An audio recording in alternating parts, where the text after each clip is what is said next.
a microfiber towel. Microfiber towel is good on screens, LED screens, whether it be a video game, VCR, screen of a TV, a surround sound, whatever. You want to go ahead and you want to use this, so it doesn't scratch it up, you don't deface it. If you do take care of your stuff, take care of it, wipe it down, so it presents itself on a better sale. Furniture, also, some furniture, whether it be wood, lacquer, whatever it is, the finish on wood furniture you want to be careful with. Mineral spirits I find really good. Mineral spirits wipe down certain stains without defacing the finish or the shellac or the polyurethane of your furniture. So this is really good. It can be applied with a microfiber towel, a rag. That's fine. That's fine. You don't have to really worry about the type of cloth you're going to be using to wipe down furniture when using mineral spirits.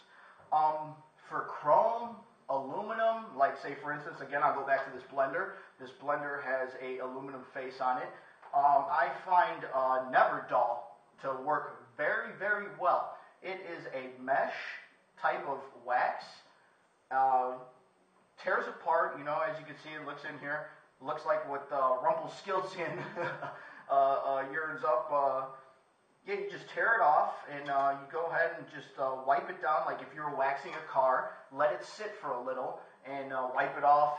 Best results would be, again, with a microfiber towel. Now this gets off rust, it gets off dullness, it rejuvenates chrome, aluminum, spoons, bicycle rims, anything that is shiny, metal-based. It works on aluminum also. Works really, really well. Could really rejuvenate a product to catch the attention of a potential buyer. Organization of your items also plays a big role. You have many items sitting on your table that are space consuming when sitting this way. Here goes the wire. Let me wrap it up. Let me give it to you. It's very space consuming when it's on a table. Here goes the blender just laying around. No. Here you go. Zip tie. Zip tie can help with organization. Wrap it up, zip tie it. Don't zip tie it too tight, because the last thing you want is someone going home trying to cut it and they cut the wire. So tight enough where it's not loose. Always leave the end out also, and I'll get to that in a minute. But when you have stuff wrapped up, you're going to have people taking items off the table, unwrapping them to see, of course, if buttons work, how it looks, if it's defaced, if it's marked, if it's scratched. This makes it easier to view and is less space consuming. You could place items throughout the table and they're more organized. Now, also for the presentation of selling items, large Ziploc bags. These are 2.5 gallon 5 bags for $1. These are very, very large bags. Smaller Ziploc bags, for, wiring, cords, whatever it may be that can fit in this size Ziploc bag. $1 again. Now for the large bag, look, I have a PlayStation. PlayStation marked, ready to go. Price on it, got everything nice and zip tied, cleaned, presented in a bag, ready for you to take home. Good presentation is good selling. It'll raise the bar on you making the sale on what you have in your garage. Now, for pricing, you have stickers that can be picked up. Walmart, Target, Walgreens. Didn't find these at the dollar store, so you may have to go to one of the larger department stores. You have prices ranging from 25 cents to $5. Pre-made price stickers, which go for almost 103 sheets for 80 cents to $1. And also the blank stickers. That very attracting color, yellow, neon, those are attracting colors where a Sharpie marker, will stand out on it. This is to set your own price. Again, $1 for 130 count. Good presentation. You don't want to be defacing your products with a marker because some people are hunting for certain items that they do not want defaced. That's tacky. They don't want to be going home trying to scrub off a Sharpie marker off a wooden table or a PlayStation or a card on a toy. They don't want these items defaced. Remember, people are there hunting for certain items as also collecting, Some people may think your trash is another person's gold, So just be careful on defacing. You don't want to do that. Stickers that are very easy to peel off, very less adhesive on them that, you know, they would have to be scraping the sticker off of. So that's a good tip also. Now back to, oh yes, I didn't go over the zip ties. The zip ties also, they're a dollar store. Dollar store, a foot, you know, 12 inches long, 35 count for $1.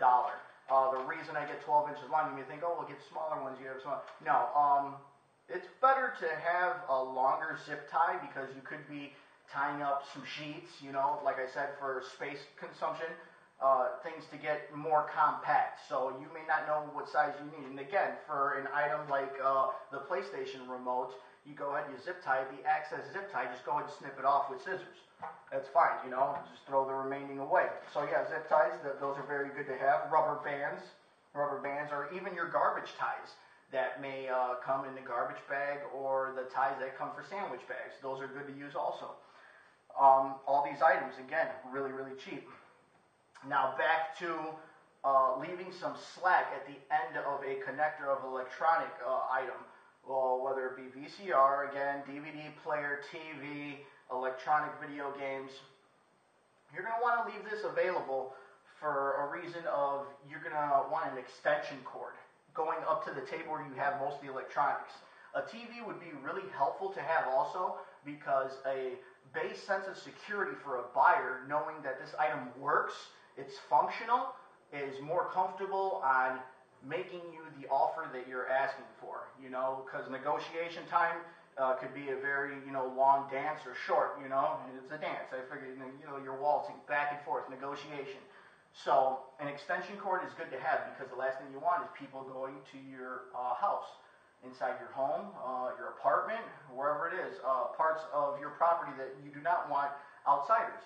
You want to keep them based in the garage, so plug it up, leave the slack, leave slack out. Have the plug out there. These tips for items that you'll be selling could be really helpful. Again, presentation. For money, you're going to want to have change. Change, $50 and change.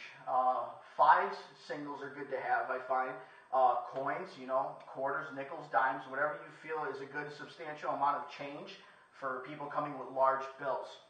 Also, when dealing with money, based on the prices you'll be selling certain items, whether it is a high price range going for $200 or best offer, $300 or best offer, that's when large bills come into play.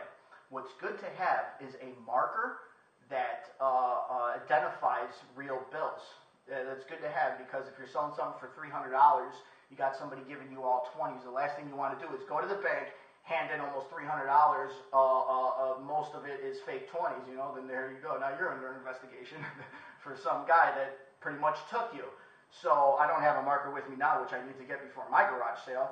But yeah, it's a marker that looks just like any other marker. Go over the bills really quick. Make sure they're real. Increments of money that you may obtain from this garage sale that may be in your pocket, a cash box, a manila envelope, it always should be guarded, but try to take increments of this money and put it away in the house. You don't want to be flashing large amounts of money when you're giving change. Have the right amount of change on you for the items that you have. And keep it in different pockets also. You know, fives and singles here, larger bills here. Whether the case, you know, may be of how they're paying for this item. What's good too is a card reader. If you have an Android, iPhone, or an iPad, you know, a card reader so you could charge, you know, make sure you display that also that you're taking credit cards. You know, have the swiper. A lot of people may not be comfortable punching in their card number. They rather just swipe it. So that's good to have also. And don't count your money, your profits at a garage sale. That's tacky. You don't want someone coming in, you're over here, oh, I need 50, 60 bucks. Oh, look, you know, it's just tacky. Wait till the end of the day. If you keep a categorized a sheet on a piece of paper of what you're selling and marking it off, whether it be on your phone, your Android, whatever the case may be, an app that you have, check it off. Wait till the end of the day to find out your profit, you know, how your profit margin is.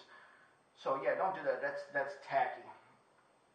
For items and dealing with money, yeah, those are pretty good tips that will help you make good sales and presentation.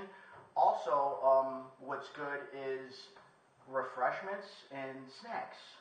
Depending on the people that you have manning this garage sale, refreshments and snacks could swing both ways.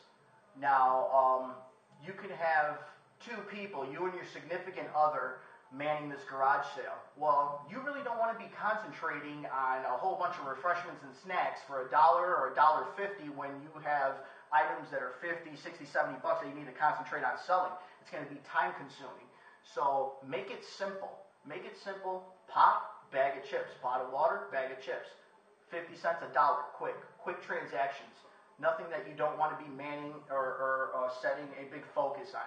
Now, the flip side to that coin is children. If you have children, that is a very big plus. The plus side is nobody can refuse a sale from a child, whether it's your son or your daughter. Dress them up really cute, have their own little table set up, and it draws attention to your garage sale because a lot of people don't eat and walk. Then you can go ahead and glorify the snack finger foods and refreshments a little more when you have your son or your daughter manning the refreshment table. Pop, bottled water, vitamin water, poster board with set price. That's good. It draws attention. And another key thing for children, having you would say lemonade stand is what they call it, coffee. A lot of these garage sales start at 8, 9 o'clock in the morning. So, a lot of people are still groggy, haven't had their coffee, forgot to go to Starbucks or Dunkin' Donuts. Get some gourmet coffee. I mean, you can go $5, man. A tub of coffee would last the whole day.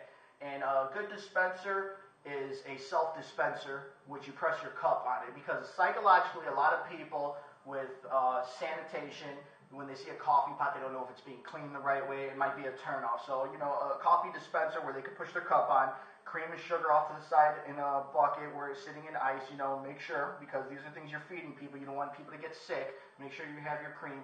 But that draws attention to your garage sale. People are standing there. Now they're looking at the items. And also profit for your children. The descriptions of signs also is a key factor.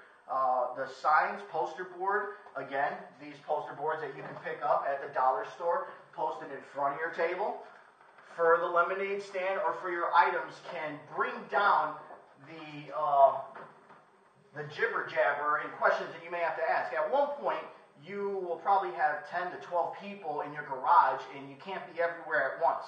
So the better description you have on your sign and that it's informative takes down that talking and answering questions. It takes it down a lot because when people can go ahead and read the price, read what's here, the organization of where everything's at, less questions. It's just negotiation, really. So if you don't have a lot of signs, very good description, you got one guy trying to ask you about an item you have in electronics, you got another lady over here asking you about a vase, you're going to be answering too many questions. So you want to bring that down by being very informative on your signs and detailing, good penmanship, and attracting colors. Remember that.